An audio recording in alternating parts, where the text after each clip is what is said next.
Dear beautiful soul, this message is about having the proper boundaries in place. When you are on the spiritual path, your energies will increase and people will be attracted to you.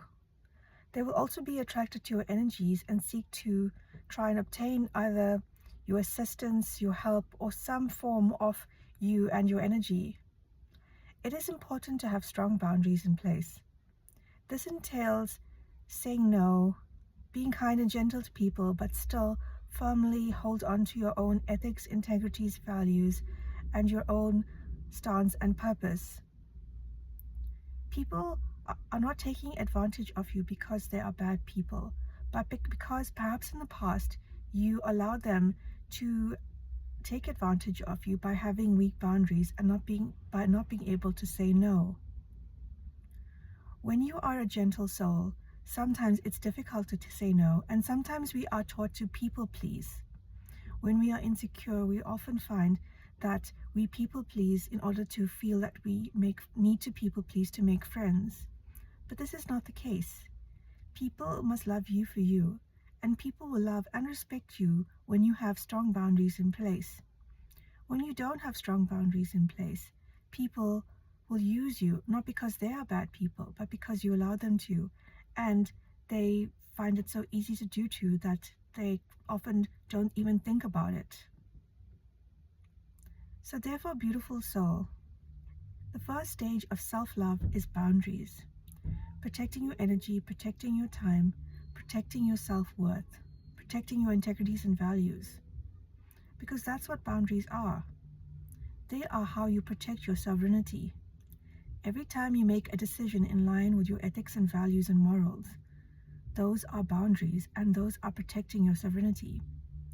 Every time you show people this is what you'll accept and this is what you won't, those are boundaries and also protecting your sovereignty. Very soon, people will follow by what you have taught them to do. They may be upset and they may throw tantrums if they are emotionally immature or unregulated. Send them love and compassion, but stay true to yourself. You are there to live your best life and to live your purpose and to live your dreams. And to do this, you need time and energy. You need to protect yourself. God gave you these things in order for you to fulfill your dreams. And God gave other people the same in order to fulfill their dreams. If they haven't tapped into their own power and energy, or are squandering theirs, and look to you to use what you have cultivated and what you are protecting, you have a right to say no and protect your own energy and your own life and your own dreams. And it may be a difficult journey in the beginning. People might feel upset by you because you are all of a sudden less available or all of a sudden perceived as being less generous. I'm not saying don't be there for your friends and family and don't share what you have. Those are very beautiful acts of kindness. What I would encourage you to do is to not do these things at the expense of yourself. Ensure that when you give, you are full. Of course, the act of giving does reap rewards in energetic benefits, but you don't overgive or give for the sake of giving, or give because you feel compelled to. Give because your heart calls you to give. Check into your heart. If your heart is feeling depleted, or if your heart is saying, let's take some time out, let us recharge. Or this person, even if you have the abilities to give, needs to learn how to stand on their own 2 feet.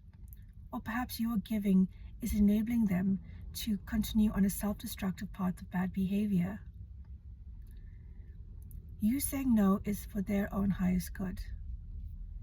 It is never for another person's highest good to become predatory. However, even an ordinary and kind person, when around a person with very weak boundaries and who has people-pleasing tendencies, will become predatory in nature, maybe not to a large scale, but they will, not because they are bad people again or because they want to harm you. It's because energetically they feel your porous boundaries and they feel your beautiful energies and they will be drawn to it. So beautiful soul, Protect yourself, love yourself. Learn the art of drawing boundaries.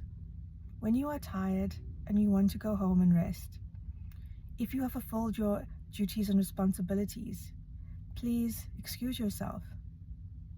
If you are uncomfortable with doing something, please say so. If something goes against your values and your beliefs, then stand firm to them.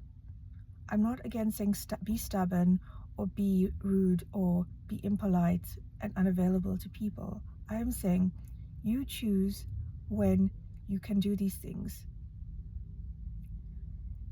Again, discernment is a spiritual tool, and we can learn when we can be discerning and how we can give and where and when and how we can share our energies.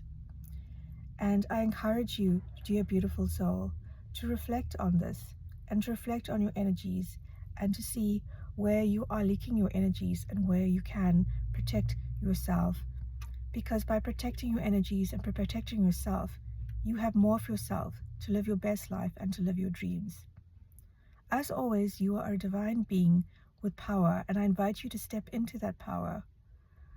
And part of stepping into that power is learning how to love and respect yourself and your own sovereignty. As a sovereign being, you can do amazing things. We are all on a spiritual journey and in various stages where we are learning how to step into that power. And to do that, we do need lots of energy and plenty of self-care and reflection and practice in our discernment. I wish you all the best, and I send you my love.